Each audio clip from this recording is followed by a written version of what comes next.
കരൾ രോഗം എന്ന് കേൾക്കുമ്പോൾ മനസ്സിൽ ആദ്യം വരുന്ന ചിന്തയാണ് മദ്യപാനം. എന്നാൽ എല്ലാ കരൾ രോഗങ്ങളും മദ്യപാനം കൊണ്ടുണ്ടാകുന്നതാണോ? എന്തൊക്കെ തരത്തിലുള്ള കരൾ രോഗങ്ങളുണ്ട്?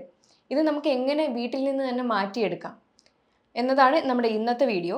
എൻ്റെ പേര് doctor Sandraj, medical officer, Prana nature care centre, Kollam.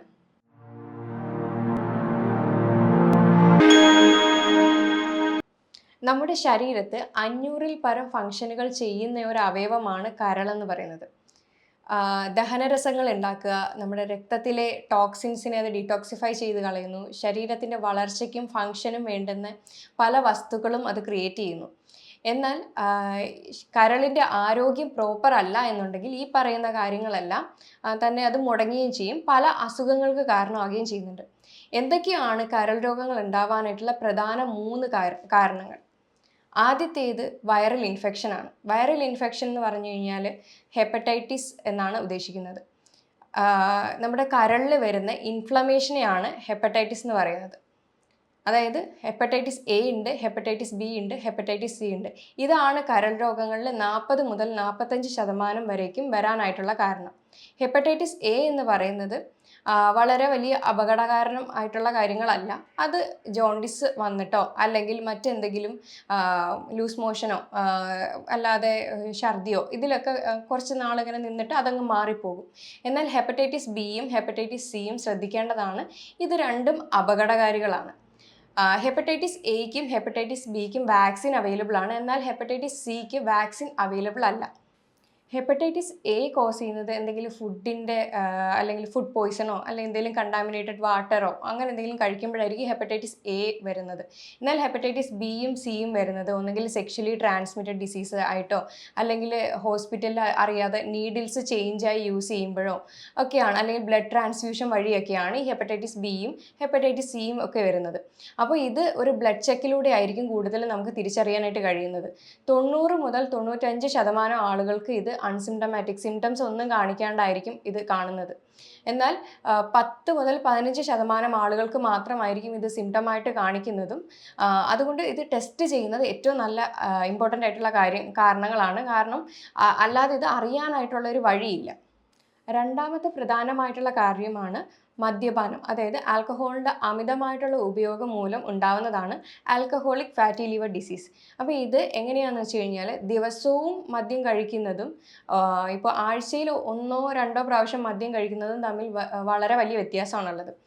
നമ്മുടെ ശരീരത്ത് ഏറ്റവും കൂടുതൽ റീജനറേറ്റീവ് കപ്പാസിറ്റി ഉള്ള ഒരു ഓർഗനാണ് ഈ പറയുന്ന ലിവർ എന്ന് പറയുന്നത്. അപ്പോൾ അതിനൊരു ആ ഒരു കപ്പാസിറ്റി, അതായത് തിരിച്ചു വരാനുള്ള ഒരു ടൈം, അതിന് ഹീലിംഗ് ടൈം കൊടുത്തിട്ടില്ല എങ്കിൽ അത് കൂടുതൽ ബുദ്ധിമുട്ടുകളിലേക്ക് പോകത്തുള്ളൂ. അപ്പോൾ ദിവസവും മദ്യം കഴിക്കുന്നതും ഗ്യാപ്പിട്ട് മദ്യം കഴിക്കുന്നതിലും തമ്മിൽ ഒരുപാട് വ്യത്യാസമുണ്ട്. ആ ഒരു ഗ്യാപ്പ് കൊടുക്കുമ്പോൾ അവിടെ കരൾ ഹീലാകാനായിട്ടുള്ള ഒരു ടൈമാണ് നമ്മളവിടെ കൊടുക്കുന്നത്. അപ്പോൾ ദിവസവും കഴിക്കുന്നത് അങ്ങനെ എന്തെങ്കിലും ശീലം ഉണ്ടെങ്കിൽ അത് ആഴ്ചയിലേക്കോ അങ്ങനെയുള്ള അല്ലെങ്കിൽ 2 ആഴ്ചയിലോ ഒരിക്കലോ അങ്ങനെയുള്ള ഒരു രീതിയിലേക്ക് മാറുന്നതായിരിക്കും ഏറ്റവും കൂടുതൽ നല്ലത്. എന്നിട്ട് അത് പതിയെ കൊണ്ടത് നിർത്താനായിട്ടും നോക്കേണ്ടതാണ്. ഇവിടെ ഇപ്പോൾ പ്രധാനമായിട്ടും പറയുന്നത് ഗ്യാപ്പ് വളരെ ഇമ്പോർട്ടൻ്റ് ആണ് എന്നുള്ളതാണ്. അതുകൊണ്ട് മദ്യപാനം കൊണ്ട് ഉണ്ടാകുന്ന ആൽക്കഹോളിക് ഫാറ്റി ലിവർ ഡിസീസ് ആണെന്നുണ്ടെങ്കിൽ അത് ഗ്രാജുവലി കുറച്ചുകൊണ്ട് വരേണ്ടത് വളരെ അത്യാവശ്യമാണ്. ശരീരത്ത് ഓരോ സാധനവും കണ്ടിന്യൂസ് ആയിട്ട് ചെന്നുകൊണ്ടിരിക്കുമ്പോഴാണ് അതിൻ്റെ ടോക്സിസിറ്റി അവിടെ ഉണ്ടാകുന്നത്. അതായത് കാർബോഹൈഡ്രേറ്റ്, അന്നജത്തിൻ്റെ അധികമായിട്ടുള്ള ഉപയോഗം മൂലമാണ് ഈ പറയുന്ന ഷുഗർ ഉണ്ടാകുന്നത്. അമിതമായിട്ട് ഭക്ഷണം കഴിക്കുമ്പോഴാണ് തടി വെക്കുന്നത്. അമിതമായിട്ടുള്ള കൊഴുപ്പുകൾ അടങ്ങിയ ഭക്ഷണങ്ങൾ അല്ലെങ്കിൽ കാർബോഹൈഡ്രേറ്റ് തന്നെ കഴിക്കുമ്പോഴാണ് അവിടെ കൊളസ്ട്രോൾ ഉണ്ടാകുന്നത്. അപ്പോൾ എന്ത് അമിതമായിട്ട് കഴിച്ചാലും, അതായത് ഒരേ സാധനം തന്നെ എപ്പോഴും കഴിച്ചുകൊണ്ടിരുന്നു കഴിഞ്ഞാൽ ശരീരത്ത് അത് ടോക്സിസിറ്റിയാണ് ഉണ്ടാക്കുന്നത്. അത് ലിവറിലേക്ക് സ്റ്റോർ ചെയ്ത് അവിടെ കരൾ സംബന്ധപ്പെട്ട അസുഖങ്ങളും അവിടെ കൂടുതൽ ക്രിയേറ്റ് ചെയ്യുന്നുണ്ട്. മൂന്നാമത്തെ പ്രധാന ഫാക്ടറാണ് അമിതമായിട്ടുള്ള കാലറി ഇൻടേക്ക്. ഞാനിപ്പോൾ പറഞ്ഞതാണ്, അധികമായി എന്ത് കഴിച്ചാലും അത് ശരീരത്തിൽ ടോക്സിസിറ്റി ആയിട്ടാണ് വരുന്നത്. അപ്പോൾ ഈ പറയുന്ന ആൽക്കഹോളിക് ഫാറ്റി ലിവർ ഡിസീസിനേക്കാൾ കൂടുതലും ഇന്ന് കാണുന്നത് നോൺ ആൽക്കഹോളിക് ഫാറ്റി ലിവർ ഡിസീസാണ്. അതായത് അധികമായിട്ട് ഭക്ഷണം, ഈ പറയുന്ന അന്നജത്തിൻ്റെ അളവ് ശരീരത്ത് കൂടുമ്പോൾ അത് ഫാറ്റായിട്ട് സ്റ്റോർ ചെയ്യുകയാണ് ചെയ്യുന്നത്.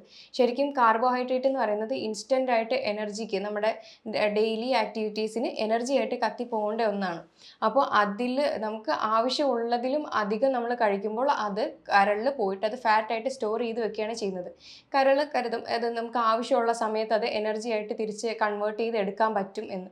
പക്ഷേ നമ്മൾ ആ ഒരു ടൈം കഴിയുമ്പോഴത്തേക്ക് അടുത്ത ഫുഡ് പിന്നെയും ചെല്ലും.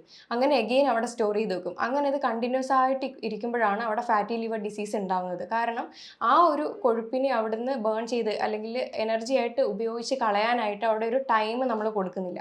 അപ്പോൾ അതാണ് പ്രധാനമായിട്ടും ഈ പറയുന്ന ഫാറ്റി ലിവർ ഡിസീസിനുള്ള കാരണം.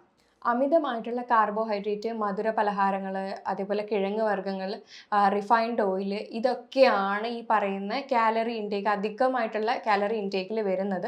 അപ്പോൾ ഈ ഒരു കാര്യങ്ങൾ കൃത്യമായിട്ട് ഡെയിലി ബേസിസിൽ ഇങ്ങനെ കഴിച്ചുകൊണ്ടിരിക്കുന്നവർക്കാണ് ഈ non alcoholic fatty liver disease വരുന്നത്. പണ്ടുള്ള ആളുകൾക്കൊന്നും ഇത്രയും ഒരു പെർസെൻറ്റേജിൽ ഫാറ്റി ലിവർ ഡിസീസ് ഉണ്ടായിരുന്നില്ല. എന്നാൽ ഇതിൻ്റെ പ്രധാനമായിട്ടുള്ള കാരണം എന്ന് വെച്ച് കഴിഞ്ഞാൽ ബേക്കറി പലഹാരങ്ങൾ തന്നെയാണ്. ഈ ബേക്കറി ഐറ്റംസിനകത്ത് തന്നെയാണ് ഈ പറയുന്ന കാര്യങ്ങളെല്ലാം ഒരേപോലെ ഒരേ കോമ്പിനേഷനിൽ വരുന്നത്. ഈ പറയുന്ന കാർബോഹൈഡ്രേറ്റിൻ്റെ ആയാലും റിഫൈൻഡ് ഓയിലിൻ്റെ ആയാലും മധുരവും എല്ലാം കൂടെ ഒരുമിച്ച് വരുന്നത് ഇപ്പോൾ ബേക്കറി പലഹാരങ്ങളിലാണ്. അപ്പോൾ അധികമായിട്ട് അത് കഴിക്കുന്നവർക്കാണ് ഈ പറയുന്ന non alcoholic fatty liver disease വരുന്നത്. അത് ഫാറ്റി ലിവർ ഡിസീസ് എന്ന് പറയുമ്പം ഒരു 4-5 സ്റ്റേജാണ് നമുക്ക് വരുന്നത്. അപ്പോൾ ആദ്യത്തെ സ്റ്റേജിൽ എന്ന് പറയുമ്പോൾ 8% ശരീരത്ത് കൊഴുപ്പ് അടിയുന്നതിനെയാണ്. 5% വരെ കൊഴുപ്പ് ഈ പറയുന്ന നമ്മുടെ ഫാറ്റിന് താങ്ങാവുന്നതാണ്. 8 ആകുമ്പോഴത്തേക്കാണ് അത് സ്റ്റേജ് 1ലേക്കും, 8 to 12% ആകുമ്പോൾ അത് സ്റ്റേജ് 2ലേക്കും, 12 to 15% ആകുമ്പോഴത്തേക്ക് അത് സ്റ്റേജ് 3ലേക്കും, 15 മേലെ എബോവ് 18 വരുമ്പോഴത്തേക്കാണ് അത് ഫൈബ്രോസിസ് വന്നിട്ട് സിറോസിസ് എന്ന സ്റ്റേജിലേക്ക് പോകുന്നത്. പിന്നെ നാഷ് 1, 2, 3 എന്ന് പറയുന്ന ഒരു സ്റ്റേജ് ഉണ്ട്.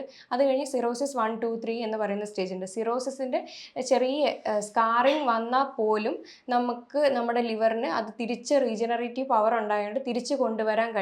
പക്ഷേ എന്നിട്ടും അത് കാര്യമാക്കുന്നില്ല, എന്നിട്ടും അത് കണ്ടുപിടിക്കുന്നില്ല എന്നുണ്ടെങ്കിൽ അത് ലിവർ ട്രാൻസ്പ്ലാന്റ് ചെയ്യാനായാലും ചിലപ്പോൾ അത് ക്യാൻസറിലേക്ക് വരെയും വഴിതിരിക്കാവുന്നതാണ്. അതുകൊണ്ട് ചിലപ്പോൾ അത് കണ്ടുപിടിച്ച് കഴിഞ്ഞ് നെഗ്ലക്റ്റ് ചെയ്യുന്നവരുണ്ട്. ഓക്കെ, അത് പ്രശ്നമില്ല, ഫാറ്റി ലിവർ അല്ലേ, എല്ലാവർക്കും ഉണ്ടെന്ന് കരുതിയിട്ട് അത് അങ്ങനെ വിടുന്നവരാണ് മിക്കുള്ളവരും. അപ്പോൾ അത് കണ്ടുപിടിക്കുന്നതും പ്രധാനമാണ്. അത് കണ്ടുപിടിച്ചതിനെ ട്രീറ്റ് ചെയ്യുന്നതും വളരെ ഇമ്പോർട്ടൻ്റ് ആയിട്ടുള്ള കാര്യമാണ്. ഇത് എങ്ങനെയൊക്കെ കണ്ടുപിടിക്കാമെന്ന് വെച്ച് കഴിഞ്ഞാൽ ലിവർ ഫംഗ്ഷൻ ടെസ്റ്റിലൂടെ കണ്ടുപിടിക്കാം. ലിവർ ഫംഗ്ഷൻ ടെസ്റ്റിൽ ലിവർ എൻസൈംസിൻ്റെ ALT, ALP ഒക്കെ നോക്കാവുന്നതാണ്. SGOT, SGPT വാല്യൂസ് നോക്കാം. അതേപോലെ ആൽബുമിൻ ഗ്ലോബുലിൻ റേഷ്യോ കുറവാണെങ്കിൽ ഫാറ്റി ലിവർ ഡിസീസിൻ്റെ സാന്നിധ്യം കണ്ടുപിടിക്കാം.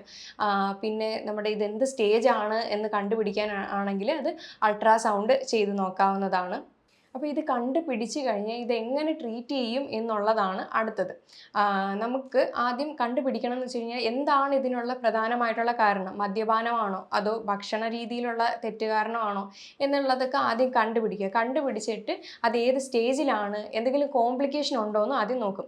നമ്മുടെ ഹോസ്പിറ്റലിൽ വരുന്ന പേഷ്യൻസിന് നമ്മൾ എങ്ങനെയാണ് ഈ ഫാറ്റി ലിവർ ഡിസീസ് മാനേജ് ചെയ്യുന്നതെന്ന് വെച്ച് കഴിഞ്ഞാൽ പ്രധാനമായിട്ട് നമ്മൾ കൊടുക്കുന്ന ട്രീറ്റ്മെൻറ്റും ഭക്ഷണവും മാത്രമാണ്. നമ്മൾ അവിടെ മെഡിസിനോ കാര്യങ്ങളോ ഒന്നും തന്നെ അവിടെ പ്രൊവൈഡ് ചെയ്യുന്നില്ല. നമ്മൾ ഭക്ഷണത്തിൻ്റെ കാര്യം പറയുകയാണെങ്കിൽ നമ്മുടെ ഹോസ്പിറ്റലിൽ ചെയ്യുന്നതെന്ന് വെച്ച് കഴിഞ്ഞാൽ ആദ്യത്തെ കുറച്ച് ദിവസം നമ്മൾ കാർബ്സിൻ്റെ അളവ് കട്ട് ചെയ്യുകയാണ് ചെയ്യുന്നത്. കോംപ്ലെക്സ് കാർബാണ് നമ്മൾ കൂടുതലും അവർക്ക് കൊടുക്കുന്നത്. അതായത് ഷുഗർ പെട്ടെന്ന് നമ്മുടെ ശരീരത്തേക്ക് ഇറങ്ങാത്ത രീതിയിലുള്ള ഭക്ഷണങ്ങളാണ് കൂടുതലും മില്ലറ്റ്സും പിന്നെ തവിടുള്ള അരിയുടെ ഭക്ഷണങ്ങളും ഒക്കെയാണ് നമ്മൾ കൊടുക്കുന്നത്. അപ്പോൾ സിമ്പിൾ കാർബ് മാക്സിമം നമ്മൾ കട്ട് ചെയ്യാറുണ്ട്. പിന്നെ അതേപോലെ ഫൈബർ റിച്ച് ആയിട്ടുള്ള ഭക്ഷണങ്ങൾ അധികമായിട്ട് കൊടുക്കും. സലാഡ് രൂപത്തിലുള്ള ഭക്ഷണങ്ങൾ കൊടുക്കും. പിന്നെ പോർഷൻ കൺട്രോൾ ഭയങ്കര ഇമ്പോർട്ടൻ്റ് ആയിട്ടുള്ള കാര്യമാണ്. നമ്മൾ ഒരേ അളവിലായിരിക്കും എല്ലാ പ്രോട്ടീന്, ഫാറ്റ്, ഫൈബർ അങ്ങനെയുള്ള രീതിയിലായിരിക്കും നമ്മൾ എപ്പോഴും ഒരു പ്ലേറ്റ് അവർക്ക് കൊടുക്കുന്നത്. അതും തവണകളായിട്ടാണ് കൊടുക്കുന്നത്. ഓരോ തവണകളായിട്ട് കൊടുക്കുമ്പോൾ അതിൻ്റെ ക്വാണ്ടിറ്റി കുറച്ചാണ് നമ്മൾ കൊടുക്കുന്നത്. പിന്നെ ഒരു ഹെർബൽ ടീയും കാര്യങ്ങളും പട്ടച്ചായയും കാര്യങ്ങളും ഒക്കെ തന്നെയും ഈ പറയുന്ന ഫാറ്റി ലിവറിന് ഏറ്റവും നല്ലൊരു റെമഡിയാണ്. പിന്നെ ലിവർ ഡിറ്റോക്സിഫൈയിങ് പോലെ നമുക്ക് ജ്യൂസസ് കൊടുക്കാവുന്നതാണ്. പ്രധാനമായിട്ടും ബ്രൊക്കോളി അല്ലെങ്കിൽ ക്യാബേജ് അല്ലെങ്കിൽ കോളിഫ്ലവർ ഇതിൻ്റെ എന്തെങ്കിലും ജ്യൂസ് രൂപത്തിൽ കൊടുക്കാവുന്നതാണ്. അതുപോലെ ആദ്യത്തെ 5 ദിവസം വെജിറ്റബിൾ സൂപ്പും ബട്ടറും കൂടെ കൊടുക്കാറുണ്ട്. ഇത് നല്ലോണം ലിവർ ഡിറ്റോക്സിഫൈ ചെയ്യാനായിട്ട് ഹെൽപ്പ് ചെയ്യുന്നുണ്ട്. അപ്പോൾ ആദ്യത്തെ 5 ദിവസം എന്ന് പറയുന്നത് വെജിറ്റബിൾ സൂപ്പ്, എന്തെങ്കിലും തരത്തിലുള്ള വെജിറ്റബിൾ സൂപ്പ് എടുത്തിട്ട് അതിനകത്ത് കുറച്ച് ബട്ടർ ഉപയോഗിച്ച് കൊടുക്കുകയാണ്. ഇതിനകത്ത് ബ്യൂട്ടറിക് ആസിഡ് ഉണ്ടായതുകൊണ്ട് തന്നെ ഇതൊരു ഷോർട്ട് ചെയിൻ ഫാറ്റി ആസിഡാണ് വരുന്നത്. അപ്പോൾ ഇത് ഏറ്റവും കൂടുതലും ലിവറിനെ ഹെൽപ്പ് ചെയ്യുന്ന ഒന്നാണ്. അത് കഴിഞ്ഞിട്ടുള്ള 5-10 ദിവസം നമ്മൾ കുറച്ച് തേങ്ങയും കൂടി ഇതിനകത്തിട്ട് ഗ്രേറ്റ് ചെയ്ത് കൊടുക്കുകയോ അല്ലെങ്കിൽ അത് തേങ്ങാപ്പാലിൻ്റെ രീതിയിൽ ഈ പറയുന്ന വെജിറ്റബിൾ സൂപ്പിൻ്റെ കൂടെയും ബട്ടറിൻ്റെ കൂടെയും കൊടുക്കുന്നതാണ്. അപ്പോൾ ഇങ്ങനെ വരുമ്പോൾ തന്നെ നമുക്ക് ആ ഒരു 14 ഡേയ്സിൽ തന്നെ നമുക്ക് നല്ല മാറ്റം കണ്ടുവരുന്നുണ്ട്. അത് കഴിഞ്ഞതിന് ശേഷം അവർ വീട്ടിൽ പോകുമ്പോൾ 1 മാസത്തേക്കുള്ള ഡയറ്റ് പ്ലാന് നമ്മൾ കൃത്യമായിട്ട് പറഞ്ഞും കൊടുക്കുന്നുണ്ട്. അതിനകത്ത് തന്നെ ഈ പറയുന്ന ലിവർ എൻസൈംസ് ഒക്കെ എലവേറ്റഡ് ആയിട്ട് നിൽക്കുന്നവർക്ക് നല്ല മാറ്റമാണ് നമ്മുടെ ഹോസ്പിറ്റലിൽ കണ്ടുവരുന്നത്. പിന്നെ ട്രീറ്റ്മെൻറ്റിൻ്റെ കാര്യം വരികയാണെങ്കിൽ നമ്മുടെ ലിവർ ഒന്ന് ആക്ടിവേറ്റ് ആകുന്ന രീതിയിൽ അവിടെ ബ്ലഡ് സർക്കുലേഷൻ കൂടുന്ന രീതിയിൽ പലതരത്തിലുള്ള പാക്സ് കൊടുക്കാറുണ്ട്. അതേപോലെ ഇമ്മേർഷൻ ബാത്ത്, പിന്നെ അധപസ്നാന വാഴയിൽ പൊതിഞ്ഞിട്ടുള്ള ചികിത്സകൾ കൊടുക്കാറുണ്ട്, മഡ് ആപ്ലിക്കേഷൻ കൊടുക്കാറുണ്ട്. പിന്നെ അവിടെ പാർഷ്യൽ മസാജ്, സ്റ്റീം, അങ്ങനെയുള്ള പല ചികിത്സകളും ഇതിനെ നന്നായിട്ട് പ്രൊമോട്ട് ചെയ്ത് അവിടെ ബ്ലഡ് സർക്കുലേഷനൊക്കെ കൂട്ടി അവിടെ നിന്നുള്ള ഫാറ്റ് ബേൺ ആകാനായിട്ടുള്ള നന്നായിട്ട് ഹെൽപ്പ് ചെയ്യും. അതിൻ്റെ കൂടെ എക്സർസൈസ് രൂപത്തിലും നമ്മൾ കൊടുക്കാറുണ്ട്. ഒന്നെങ്കിൽ യോഗ അല്ലെങ്കിൽ സൂംബ, അങ്ങനെ എന്തെങ്കിലും ഒരു തരത്തിലുള്ള എക്സർസൈസ് ഡെയിലി ബേസിസിൽ ചെയ്യാനായിട്ട് പേഷ്യൻറ്റിന് നമുക്ക് പറഞ്ഞു കൊടുക്കാറുണ്ട്. അപ്പോൾ എന്താണോ പ്രധാനമായിട്ടുള്ള കാരണം, അപ്പോൾ അതിനെ കണ്ടുപിടിച്ച് ട്രീറ്റ് ചെയ്യുക എന്നുള്ളത് വളരെ വലിയ അത്യാവശ്യമാണ്. ചില വൈറ്റമിൻസിൻ്റെ ഡെഫിഷ്യൻസി കാരണവും ഈ പറയുന്ന ലിവറിൽ കൊഴുപ്പടിയാറുണ്ട്. അത് മുട്ടയിൽ അതിൻ്റെ കൊളൈൻ എന്ന് പറയുന്നൊരു വൈറ്റമിനാണ്.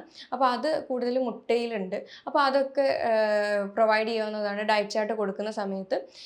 പിന്നെ എന്താണ് ഇപ്പോൾ ഭക്ഷണ രീതിയിൽ വന്നതാണെങ്കിൽ അതിനകത്ത് ഉള്ള കൺട്രോൾ കൊണ്ടുവരിക. ഇനി അതല്ല ആൽക്കഹോളിൻ്റെ ഉപയോഗം മൂലം ഉണ്ടാവുന്നതാണെങ്കിൽ അതിലേക്ക് ഗ്രാജുവലി അത് കുറച്ച് കൊണ്ടുവരാനായിട്ട് ശ്രദ്ധിക്കുക. വൈറൽ ഇൻഫെക്ഷൻസ് ഒക്കെ വന്നു കഴിഞ്ഞാൽ ഒരു എക്സ്പേർട്ടിനെ കൺസൾട്ട് ചെയ്ത് അവിടുന്ന് തന്നെ ഒരു ട്രീറ്റ്മെൻറ്റ് പ്രൊസീജിയർ നമുക്ക് എടുക്കേണ്ടതാണ്. അല്ലാതെ അത് ഭക്ഷണത്തിലൂടെ മാത്രം അതായിട്ട് നമുക്ക് മാറ്റാനായിട്ട് കഴിയത്തില്ല.